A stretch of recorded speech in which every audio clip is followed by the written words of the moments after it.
power and grace of horses stir our emotions. We're intrigued by the famous feral horses of the Camargue. We show distant admiration for their exotic African relatives and are thrilled at the performance of the perfect thoroughbred. But are these horses really so different? Perhaps not, for underneath the stripes, the wild exteriors, and the tutored perfection, they're much the same animal.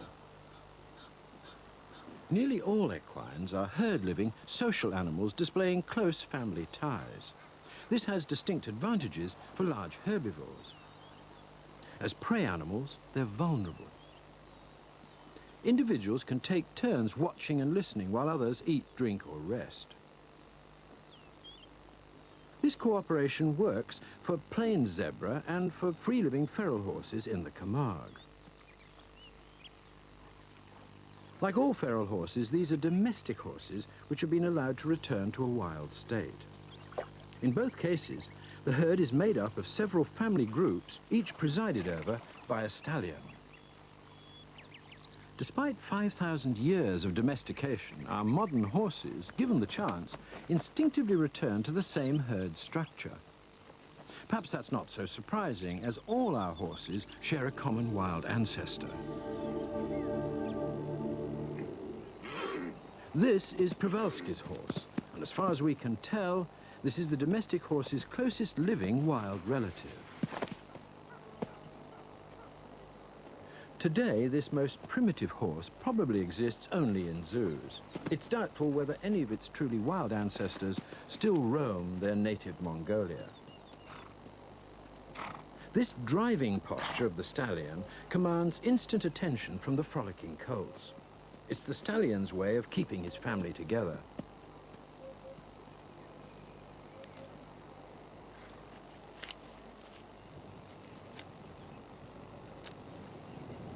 The characteristic vertical mane is linked to the tail by a primitive dark stripe along its back.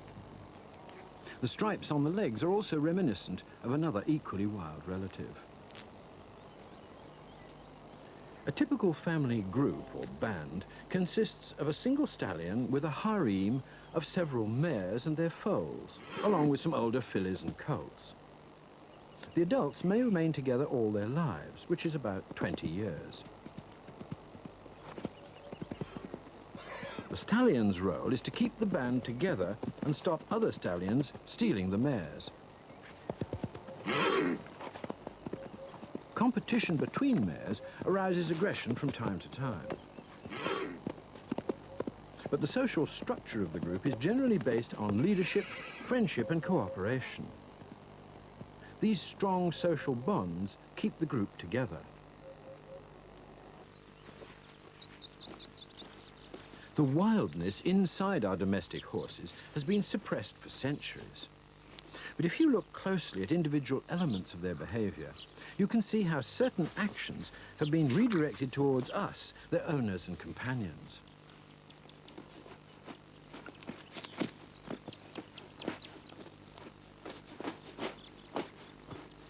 This stallion is simply doing what comes naturally. In the horse's world, when a friend scratches your back, you scratch his. Mutual grooming reinforces the bonds between horses that are friends, or in this case, between horse and rider.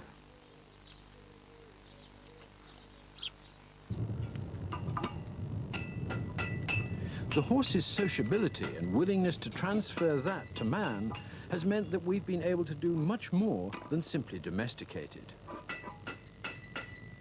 In many cases, we've harnessed elements of the horse's natural behavior to produce the fascinating array of horsemanship we see today. Horses were probably first employed as pack animals and only later as a ridden form of transport. The horse became instrumental in the development of warfare, both as a cavalry mount and as a beast of burden. We repaid our equine ally with astonishing ingratitude. Of the 1 million British horses sent to the front line in World War I, only 62,000 ever trod British soil again. In peacetime, their good-natured strength and loyalty was put to different uses. In draft work, horses had to learn that they weren't in danger of being attacked from behind, and blinkers were a key feature in this work. They were used to calm the animals by restricting the naturally wide field of view that all horses have. On the plains of Africa, near wraparound vision is vital when scanning the horizon for predators.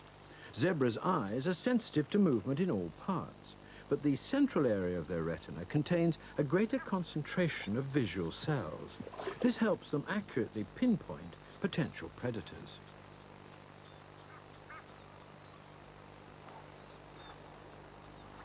And those stripes, why do zebras have stripes? Well, there are several theories, but no definite answers. Cramming lots of striped bodies together in a herd blurs the outline of a single animal. The merging body patterns confuse predators and so lower the risk of attack for each individual.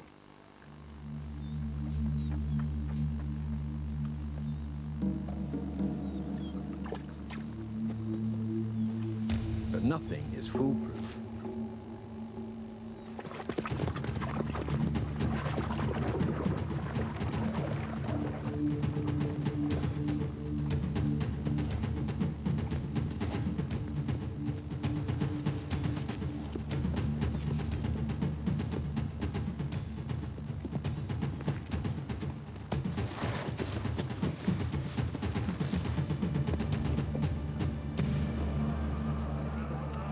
This is no mad horse, simply an animal responding naturally as it would to a predator on its back.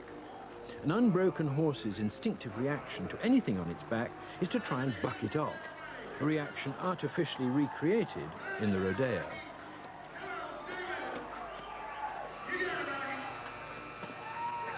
In the earliest stages, the horse and rider had to overcome this natural behavior. This can be done by brute force or by gradual habituation. One horse will naturally follow another. This following instinct is yet another piece of natural behavior we've learnt to harness in our domestication of the horse. When horses are chased, they clump together closely behind their leaders. Here, these Mustang are responding to the cowboys who are herding them up. Maybe they perceive them as a stallion pushing the group on.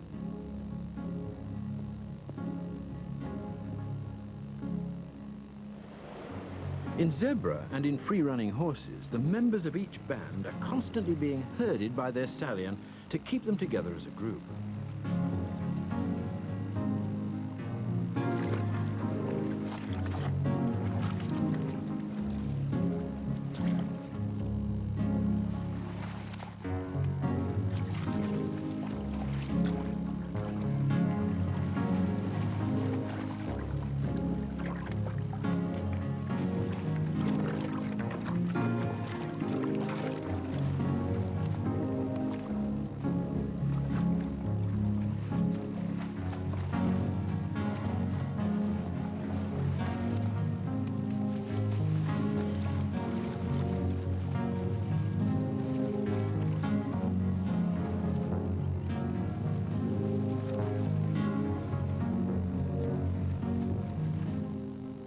The stallion drives his band rather than leading them. He's always anxious to keep his family group away from other stallions. He's particularly watchful of his foals. These won't become pure white until they're fully mature. Sometimes there's conflict and the stallions will threaten one another. Here, one of the stallions decides to resolve the situation by moving his group well away. He takes up this classic herding posture, his neck low and snaky. His group respond by moving on quickly.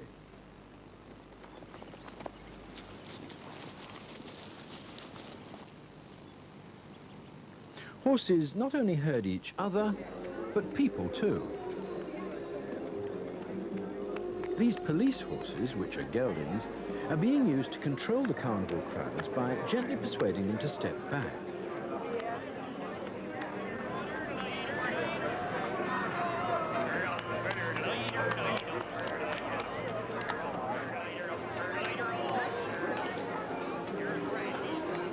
In a similar way, an older mare polices the younger members of the group by shoulder barging through their scuffle.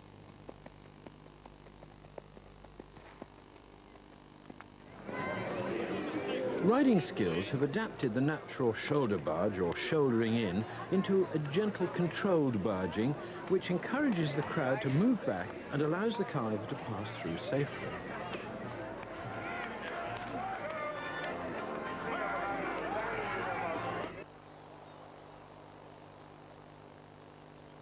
So strong is the wild stallion's instinct to herd his band that some predators have learnt to exploit this by continually harassing the stallion. Eventually, the stallion will be unable to keep his band tightly together, and the wild dogs will be able to cut out a young filly or a colt. This particular group had discovered that their success rate when taking zebra improved if one dog grabbed the tail while another latched onto its upper lip. It's this very same response that vets in the horse world use when they need to calm an animal before treatment. It's called a twitch. It seems that grasping the upper lip of a horse stimulates the release of endorphins, the brain's natural opiate. These hormones have a soothing effect on the horse. But we don't always rely on the horse's natural responses. Sometimes we expect the horse to abandon its own instincts and to rely on us instead. We see this quite often during show jumping. Horses rarely have to make large jumps in the wild, and so when we ask them to do it, they're unusually dependent on the rider and the signals he gives. Because of the position of the horse's eyes and the length of its nose, it cannot actually see the obstacle as it takes off. Leg aids encourage the horse forward as the rider sets the horse up to meet the jump correctly. On the approach to the jump, the pacing is adjusted as the horse listens and responds to the guidance of the rider. So when the horse eventually loses sight of the obstacle, he's able to clear it confidently.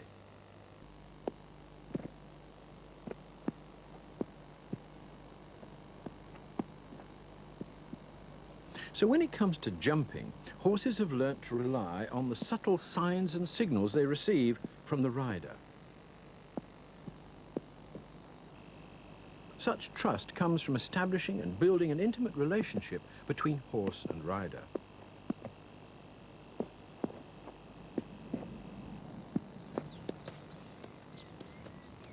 Horses are social animals, and the relationships they have with us mirror those they have with each other.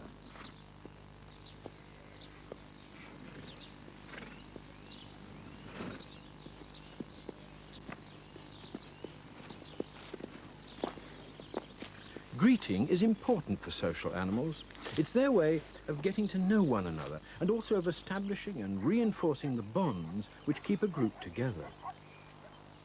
Horses greet each other by nose blowing, sniffing and nuzzling each other.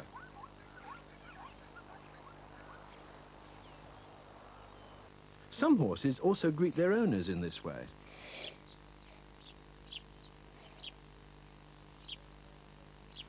For zebra, most social interactions are peaceful.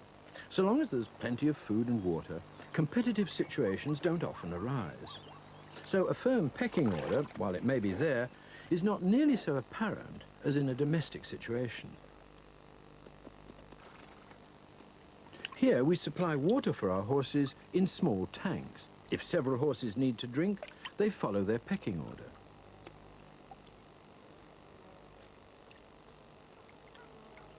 It's usually an amicable agreement after the horses have learnt who must drink first.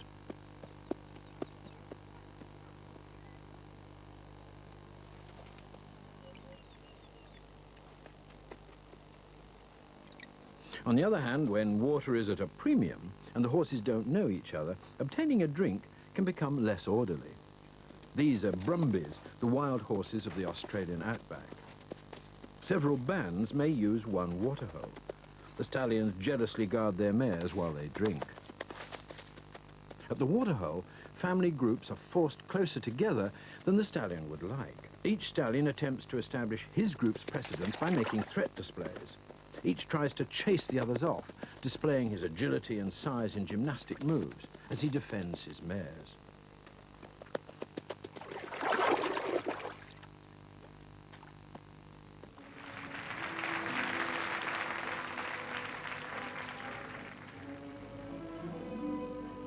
These are the famous Lipizzaner stallions of the Spanish riding school. No mares here. These stallions have simply been trained to perform elements of their natural behavior, much exaggerated. Back with our wild stallions, we can see that two family groups have become too close to each other, and a fight has become inevitable. Stallion fights begin with the contestants rearing up on their hind legs and battering each other with their front feet, trying to knock each other over.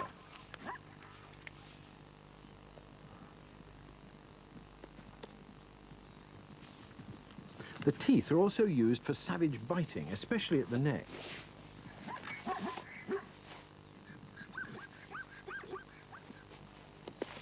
In high school dressage, the rider is prompting the horse to perform a similar movement to its rearing posture, which transforms into the elegant courbette.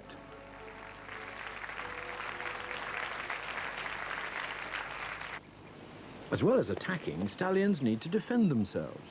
They can do this by wheeling round to avoid being kicked in the face by an adversary.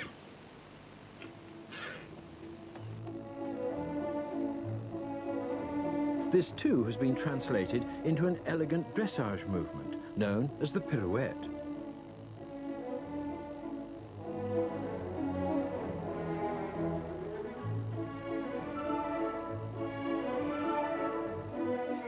Most scenes of open rivalry occur when a marauding male tries to seduce a mare who belongs to an established stallion's harem. Dung piles then become the center of an elaborate and ritualized ceremony. These stallions are particularly aggressive because one has a mare in season. Nevertheless, they're keen to avoid injury. What follows is a symbolic fight, a display. There's a lot of sniffing and reading of scent signals. Stallions can learn a lot about each other from their dung. The idea is that the stallion who dungs last can stay in the area.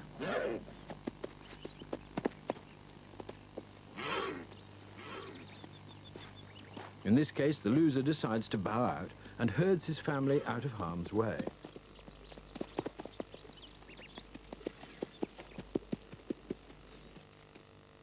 Even domestic stallions feel the need to create dung piles in their own stables. When they return, they feel compelled to check their dung for strange smells. They'll renew their own familiar odor as if reasserting their ownership of the dung pile. Smell is a powerful method of communication among horses and zebra. A mare signals her readiness to mate by releasing an erotic scent in her urine. This strange face is the stallion's way of sampling a particularly interesting smell. By grimacing like this, the exciting odor is drawn back over a sense organ in the roof of the mouth. Convinced the message comes from one of his mares, the stallion checks out which of them might be requiring his services.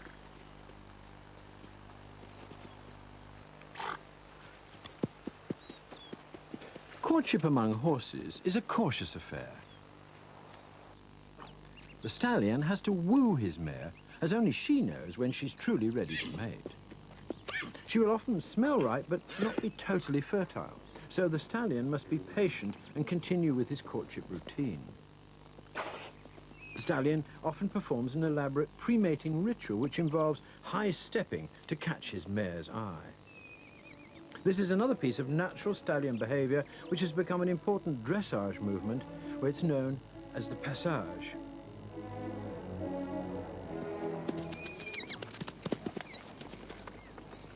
Mating often takes place with the current year's foal in attendance. Zebra mate only once a year, as both they and horses take 11 months to produce their offspring.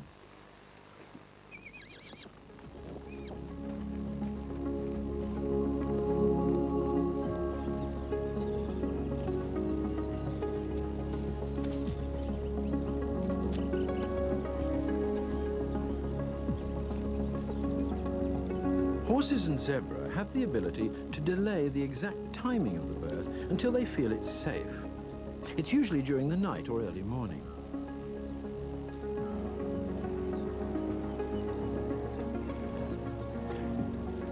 When a mare is giving birth, both she and her offspring will be vulnerable to predators and scavengers. The time immediately after the birth is vitally important for the mare to bond with her new foal. This is when the young foal learns to recognize its dam's smell, voice and shape, and in the case of the zebra, its unique stripe pattern. This foal has yet to fully discard its birth membranes, a fact of which the scavenging jackal is only too aware. If the foal is to survive, he needs to ditch the birth sac quickly and prepare to run with the herd.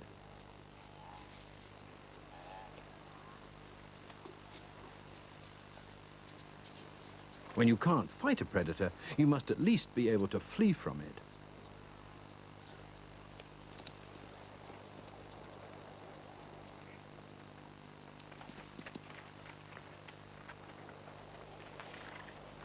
It's very important that a new foal is quickly accepted as a member of the group. Establishing a group identity is vital for zebra and horses alike. They do this by dust rolling, a good way to cool down and rid themselves of parasites. Rolling spots also become associated with a group smell.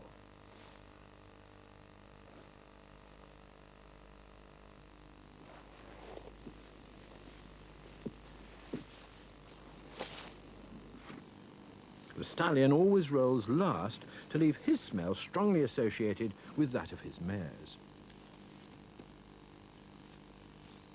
But it's not all high-energy activities. Horses have extended periods of rest as well. During these times, they use body language and body shapes to communicate their sense of well-being. Even this most passive piece of behavior is something that we have exploited in our domestication of the horse. It's the ability of the horse to stand motionless for hours on end.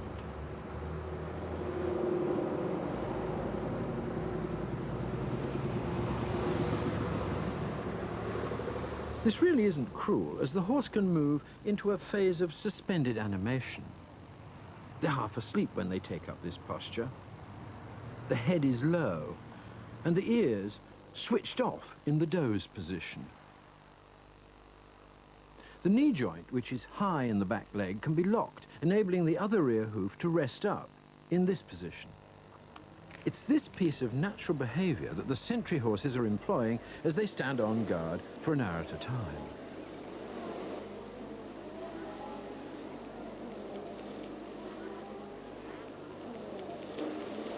This tour of duty fits into the horse's natural cycle, where they indulge in 2-hourly bouts of eating, sleeping, and being alert.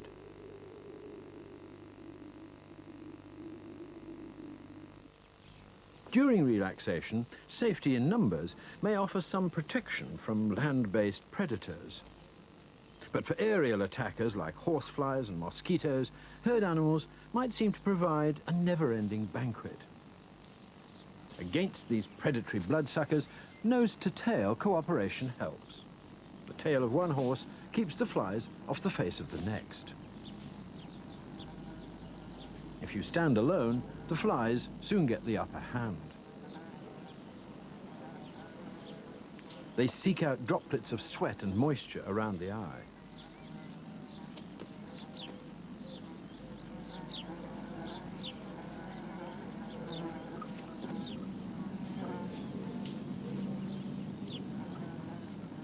For horses and zebra alike, it's always best to doze with a friend. Stripes may also help the zebra. The African tsetse fly's eyes pick up on large dark objects, so the zebra's striped bodies may not be visible to them. Zebras certainly get bitten by them less frequently than some other animals. So the zebra's stripes may help to protect them against biting insects, as well as against big predators like lion and hyena.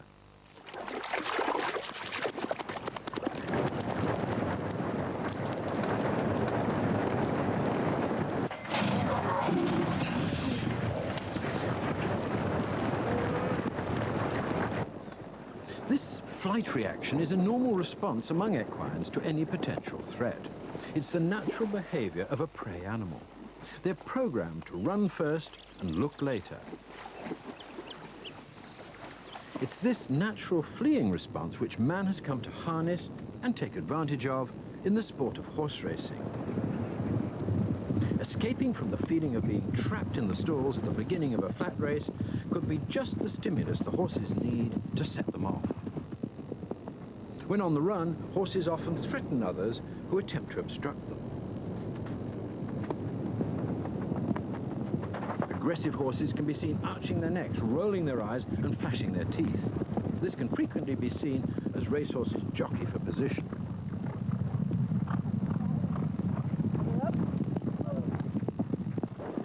In the wild, horses don't usually gallop and jump at high speed over long distances. Their natural predators would make a kill or give up after a short chase. But that doesn't mean they don't have the potential. All young horses play at escaping and racing, and any well-fed horse loves to burn off energy running with the herd. Even a riderless horse demonstrates the desire to stay with the herd and continue the race despite having no jockey to urge him on. In the wild, only when the predator has broken cover and is in hot pursuit will an equine break into a top-speed gallop. The whole sport of horse racing is based on nurturing the natural behavioral tendencies of the wild horse. We've taken a social animal and exploited its social instincts and tolerance. We've shaped its behavior in playing, fighting, communicating, and even resting, and used them to our own ends. But whatever role we might design for our domestic horses, perhaps we should pause and consider that just beneath the veneer of training and apparent compliance, there most certainly lurks a wild animal harboring wild instincts.